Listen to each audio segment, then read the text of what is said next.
안녕하세요. 까치살모입니다. 커뮤니티를 보신 분들은 알겠지만 커뮤니티를 보지 않은 분들은 제가 근 보름 정도를 영상을 올리지 않는 이유가 궁금하셨을 겁니다. 실은 제가 유튜브 측으로부터 제사용 콘텐츠라고 해서 수익 창출이 정지되었고, 그래서 3달 동안 수익 창출을 할 수 없게 되었고, 그리고 3달 뒤에는 제가 올린 영상 대부분을 삭제하고 수익 창출을 다시 신청해야 하는 상황이 되어서 영상을 올리지 못하고 있었습니다.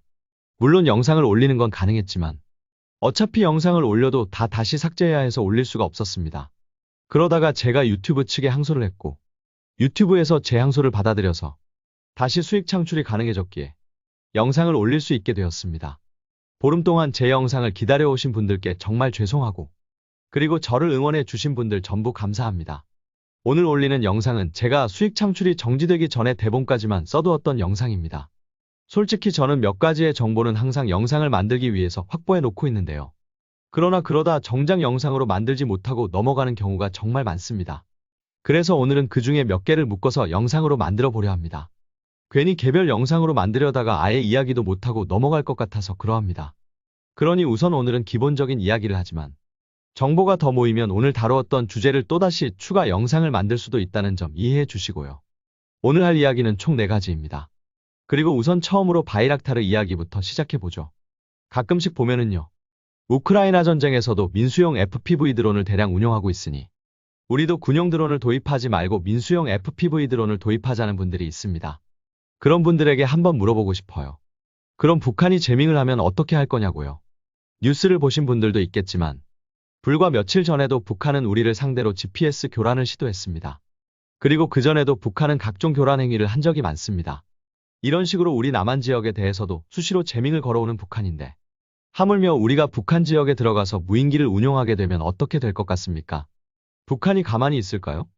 당연히 각종 교란 행위를 할 것이고, 적의 교란에 전혀 대응이 안 되는 민수용 무인기는 무용지물이 될 것입니다. 그리고 서로 북한이 재밍을 하지 않는다고 해도 우리나라도 지금 각종 무인기 교란 시스템을 도입하고 있고, 이 시스템들은 기본적으로 민수용 무인기의 통신 채널을 교란하는 게 기본입니다. 그래서 우리가 민수용 무인기를 그대로 운용하면 북한이 재밍을 하지 않아도 우리 군이 운용하는 민수용 무인기는 우리나라의 재밍 장비에 의해서도 교란이 되어버립니다.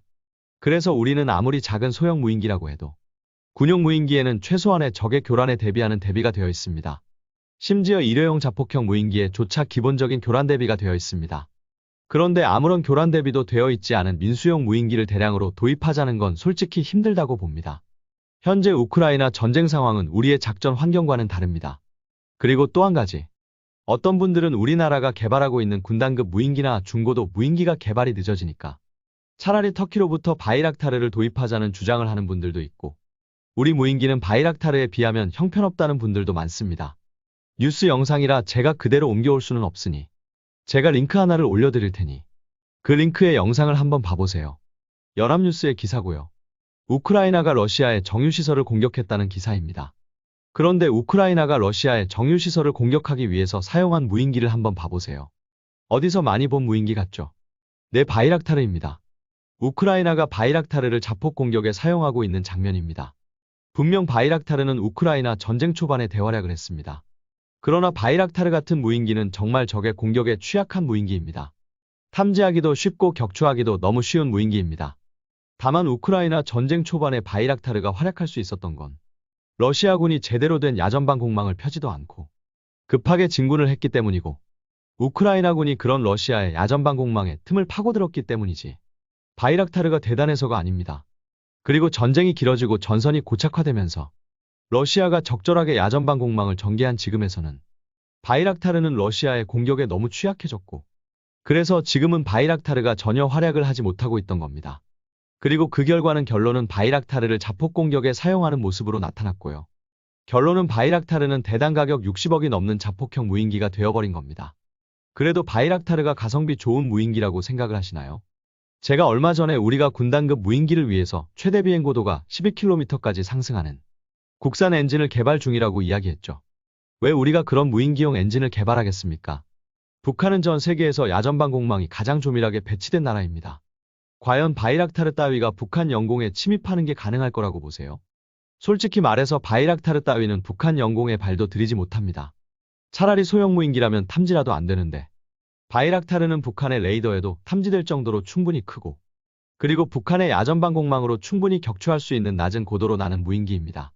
그렇기에 바이락타르는 북한으로서는 가장 상대하기 쉬운 무인기인 겁니다. 그렇기에 우리는 우리 환경에 적합한, 그리고 북한의 야전방공망에 침투할 수 있는 무인기를 개발하는 것이고요. 물론 남의 떡이 커 보이겠죠. 그리고 왜 우리는 저런 걸 못 만드나 하는 생각도 들 것이고요. 그러나 우리나라의 전장 환경과 우크라이나의 전장 환경은 같을 수는 없습니다. 그리고 바이락타르가 우크라이나에서 활약했다고 해서 우리나라에서 활약한다는 보장도 없고요. 결론은 우리나라 전장 환경에는 우리가 개발한 무인기가 가장 적합하다는 걸 알아야 합니다. 그리고 특히 생존성 측면에서는 바이락타르는 우리나라 전장 환경에서는 절대로 생존하지 못합니다. 남이 한다고 우리도 해야 하는 게 아니라는 것입니다. 그리고 오늘의 두 번째 이야기는 드디어 해군이 해상탐색 무인기에 대한 소요를 제기했습니다. 우리나라는 해상을 감시하기 위해서 해군에서는 대잠 초계기를 운용하고 있고, 그리고 해경에서도 해상 초계기를 운용하고 있습니다. 그러나 이런 초계기들은 유인 초계기인 만큼 운용시간이 짧고, 그래서 우리나라의 모든 바다를 상시 감시하는 건 불가능합니다.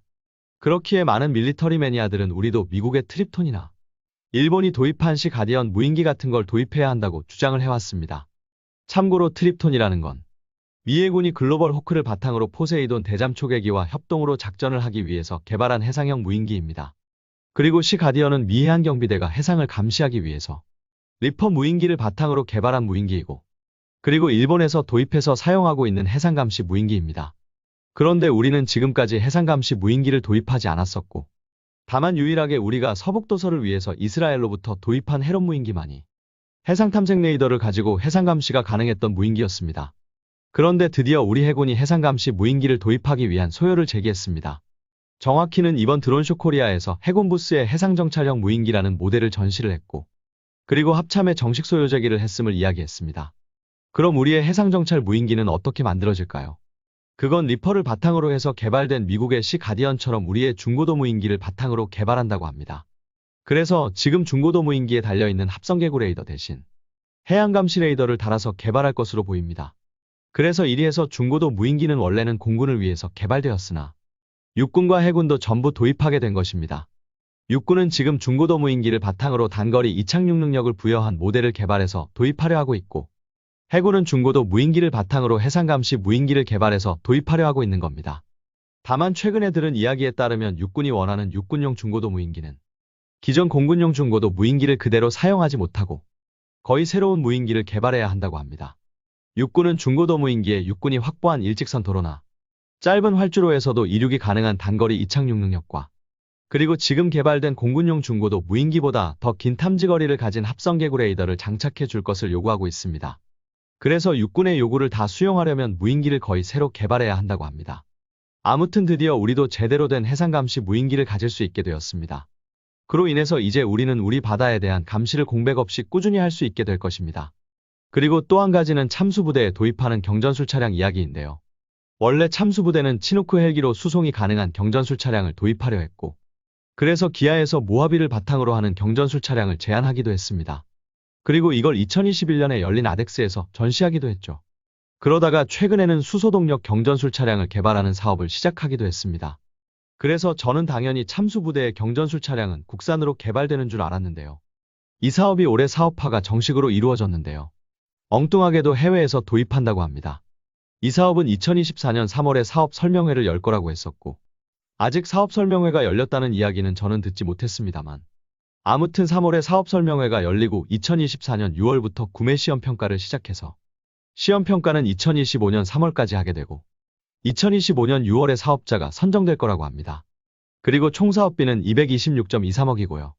결론은 거의 1년 만에 사업자 결정까지 한다는 정말 초스피드 사업이고, 그래서 국내에서 새로 개발을 할 시간이 없기에 해외에서 도입하는 것 같고요.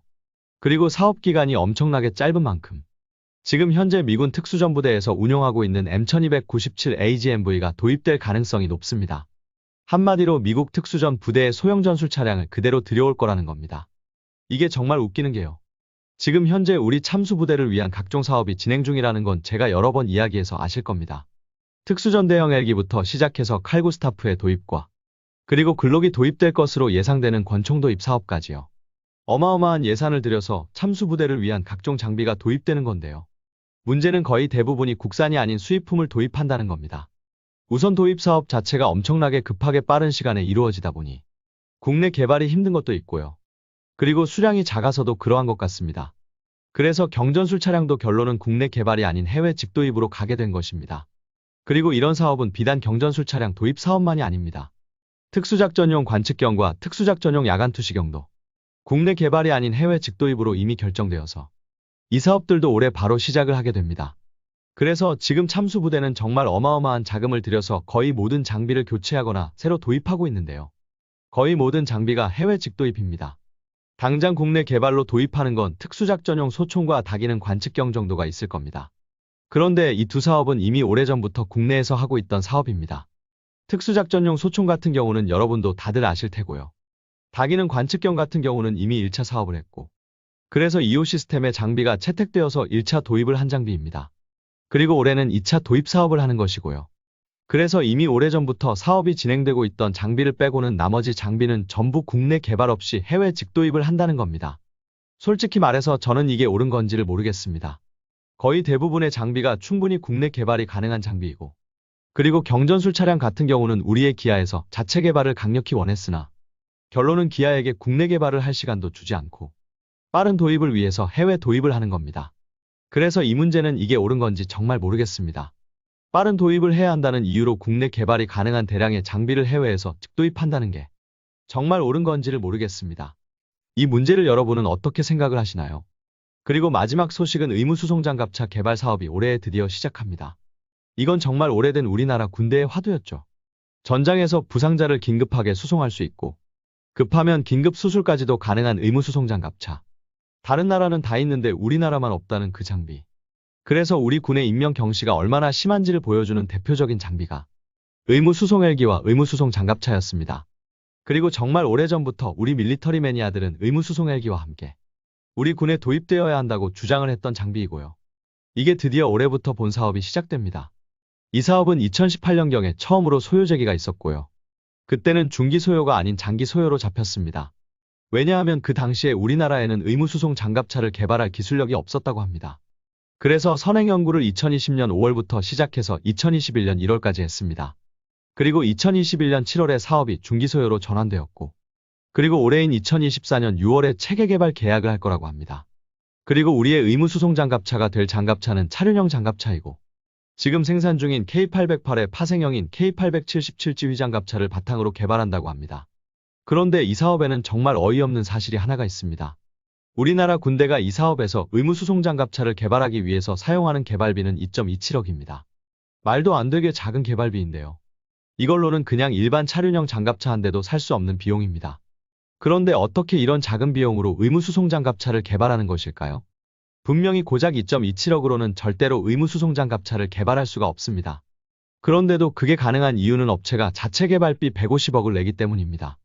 이건 무슨 말이냐면요. 우리나라 군대에서 도입하는 장비의 개발비 대부분을 업체, 그러니까 로템이 지불한다는 말입니다. 지금까지 이런 사례는 단 한 번도 없었습니다. 그래서 이런 경우 짐작할 수 있는 건 단 한 가지뿐입니다. 우리나라가 개발하는 차륜형 의무수송 장갑차에 대한 해외 수요가 존재하기 때문에 업체가 해외 수요에 대응하기 위해서 자체 자금을 들여서 개발하는 것입니다. 그리고 우리 군은 이 해외 수요와 그로 인한 업체의 개발에 묻어가는 것이고요. 아마 저희 짐작으로는 해외 수요는 폴란드가 아닐까 하는 생각이 듭니다. 왜냐하면 우리가 흑표전차를 수출할 때 흑표전차의 지원 차량으로서 지휘장갑차와 의무장갑차 등을 폴란드가 원했었고, 그 당시 로템에서는 우리 차륜형 장갑차를 바탕으로 지원 장갑 차량을 만들어서 제공하겠다고 했었습니다. 그 일환으로 이루어지는 게 아닌가 하는 생각이 듭니다. 솔직히 말해서 만일 해외 수요가 없었다면 과연 우리나라 군대가 의무수송 장갑차를 진짜로 도입하려 했을까를 생각했을 때 여러분이 보기에는 어떤가요? 과연 해외 수요가 없이 모든 개발비를 우리 군에서 내고 개발해서 도입했을까요? 저는 안 했을 거라고 봅니다. 결론은 계속 장기 소요에 머물러 있었겠죠. 솔직히 우리 군이 2018년에 의무수송 장갑차를 처음으로 소요 제기하고 그 당시에 우리가 정말 기술력이 없어서 의무수송 장갑차를 개발하지 않은 게 아니라고 봅니다. 결론은 우리 군은 의무수송 장갑차보다 자주포 한 대, 그리고 전차 한 대를 더 도입하는 걸 중요시했고, 의무수송 장갑차는 계속 장기 소요에 머물면서 뒤로 밀렸겠죠. 그러던 게 갑자기 해외 수요가 생기면서 업체에서 의무수송장갑차를 개발한다고 하니 이건 완전히 손 안 대고 코 푸는 격이 된 겁니다. 그러니 더 이상 우리 군으로서는 의무수송장갑차의 도입을 미룰 명분이 없어진 거죠. 그래서 울며 겨자 먹기로 개발에 들어가게 된 거라고 봅니다. 정말 의무수송장갑차가 필요하다는 건 우리 밀리터리 매니아들 사이에서는 수십 년 전부터 제기되었던 문제입니다. 그러나 항상 임명경시였던 우리 군은 의무수송장갑차 도입보다 무기 도입에 더 열을 올렸고 정작 의무수송장갑차의 도입은 차일피일 미루던 게 드디어 해외 수요에 의해서 이루어지게 된 겁니다. 과연 우리 군이 어느 정도 수량의 의무수송장갑차를 도입할까요? 정말 수십 년의 수건 사업이 드디어 진행되게 되었습니다. 그리고 이것도 다 우리나라의 무기 수출량이 늘어남으로 인해서 생기는 좋은 효과라고 봅니다. 만일 해외 수요가 없었다면 아직도 의무수송장갑차의 개발은 먼 미래의 이야기였겠죠. 오늘은 몇 가지 소식을 한꺼번에 전했는데요. 이러다 영상 만들 소재가 없어서 영상을 만들지 못하는 것 아닌지 걱정이 되네요. 아무튼 영상 만든다고 그냥 정보를 안고만 있다가 너무 시간이 지나서 아예 영상을 만들 수 없게 된 경우도 많아서 여러 가지 소식을 한 번에 전해봅니다. 이상 영상 봐주셔서 감사합니다.